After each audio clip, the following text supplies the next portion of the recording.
नमस्कार, आप देख रहे हैं हल्ला बोल टीवी। मैं हूं नितेश तिवारी। राजद सुप्रीमो लालू प्रसाद यादव ने अपनी सुरक्षा कम करने के पीछे के पूरे खेल को बताया है।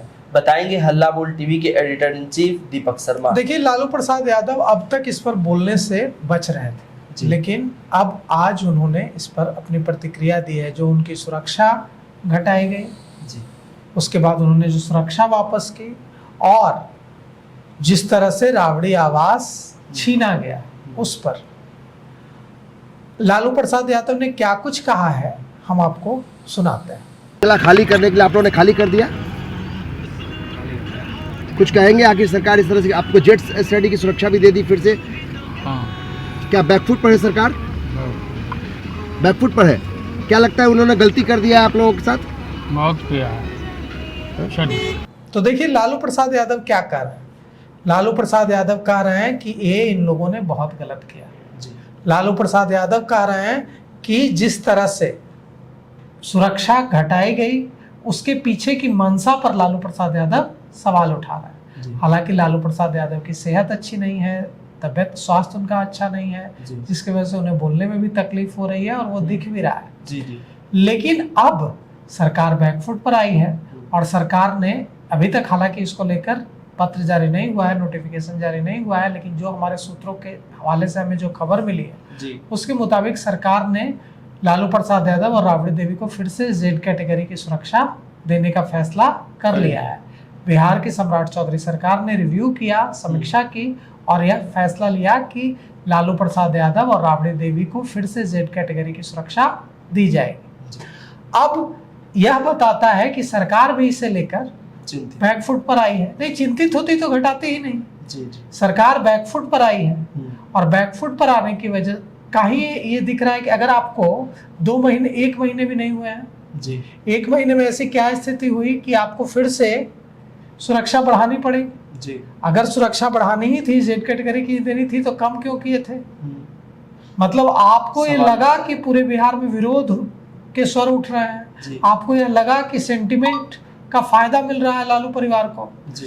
जनता की सहानुभूति उनके साथ हो रही है। जब वे देख रहे हैं कि लालू प्रसाद यादव, राबड़ी देवी बिना किसी सुरक्षा के सड़क पर घूम रहे हैं कार में, तो जनता की सहानुभूति मिल रही है, तो आपको बैकफुट पर आना पड़ा और आपको सुरक्षा देनी पड़ी फिर से जेड कैटेगरी की। तो अगर आप इस नुकसान का आकलन फैसला लेने से पहले कर लेती सरकार, तो बैकफुट पर नहीं आना पड़ता, ये मुद्दा भी नहीं बनता, इसको लेकर इतना हंगामा भी नहीं होता, राजनीति भी नहीं होती।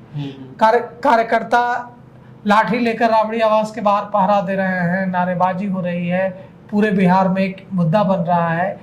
ये बिना जरूरत सरकार ने अपने ऊपर तोहमत लगा ली कि पॉलिटिकल वेंडेटा कर रही है, राजनीतिक विद्वेष के तहत सरकार फैसला ले रही है। तो लालू प्रसाद यादव ने उसी ओर इशारा किया है। आज लालू प्रसाद यादव ने जो कहा, यह इशारा उसी ओर है कि यह जो सरकार है, वे अब तो उनकी सेहत उनको बहुत ज्यादा बोलने की इजाजत नहीं देती, लेकिन संकेतों में जो वो बात कर रहे हैं राजद सुप्रीमो लालू प्रसाद यादव, संकेतों में यही बात कर रहे हैं।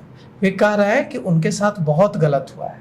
वो जो लालू प्रसाद यादव मुख्यमंत्री रहे हैं, राबड़ी देवी मुख्यमंत्री रही हैं, और जो भी मुख्यमंत्री पद पर बैठा है, वो ये भी एकदम सत्य है कि एक दिन वो मुख्यमंत्री नहीं रहेगा।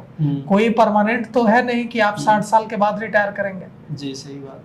कोई नौकरी तो नहीं है कि हाँ इस 20 साल आप रहेंगे, 25 साल आप रहेंगे, आप आज हैं कल नहीं रहेंगे। तो ऐसी स्थिति में ये याद रखना चाहिए कि जो भी कुर्सी पर बैठा है वो उतरेगा भी, उसे इस कुर्सी से चिपक कर फैसले नहीं लेने चाहिए कि हाँ आप ये सोचिए कि आज आप मुख्यमंत्री हैं, कल आप पूर्व मुख्यमंत्री भी होइएगा।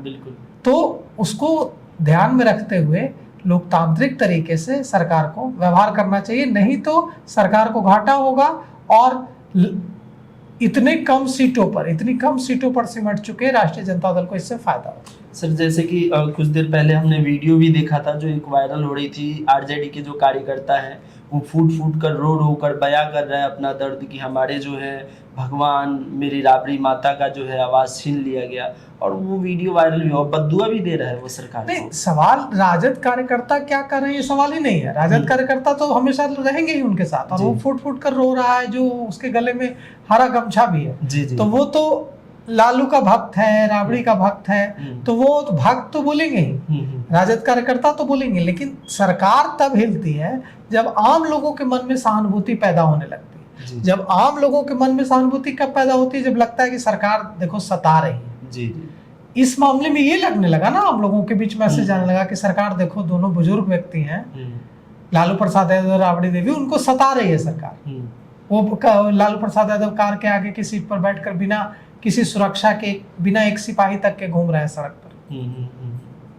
तो जनता के बीच सहानुभूति अगर बन रही है तो ये तो सरकार की विफलता है ना। बैठे बिठाए आप सहानुभूति दे रहे हैं। और आपने जो कहा वो जो मैंने भी वो देखा, वो राजद कार्यकर्ता है, वो राबड़ी आवाज जहां पर लिखा हुआ उससे लिपट कर रो रहा है, फुट फुट कर रो रहा है, और वो कह रहा है कि सम्राट चौधरी जी आपने अच्छा नहीं किया, आपको भी एक दिन जो है मुख्यमंत्री आप नहीं रहेंगे, तब आपको समझ आएगा, मैं आपको श्राप देता हूं कि आप खून के आंसू रोएंगे, मैं आज श्राप देता हूं। तो वो राष्ट्रीय जनता दल का कार्यकर्ता है, लालू का भक्त है, राबड़ी देवी का भक्त है, तो लालू प्रसाद यादव राबड़ी देवी के पक्ष में बोलेगा ही, भारतीय जनता पार्टी के खिलाफ बोलेगा ही। लेकिन आम जनता के मन में जब ये बात जाने लगे कि गलत हो रहा है और सहानुभूति पैदा होने लगे, तो ये खतरनाक है और सरकार यहीं पर चूक गई। तो आपने सुना, आपको ये जानकारी कैसे लगी हमें कमेंट करके जरूर बताइए। देखते रहिए हल्ला बोल टीवी। धन्यवाद।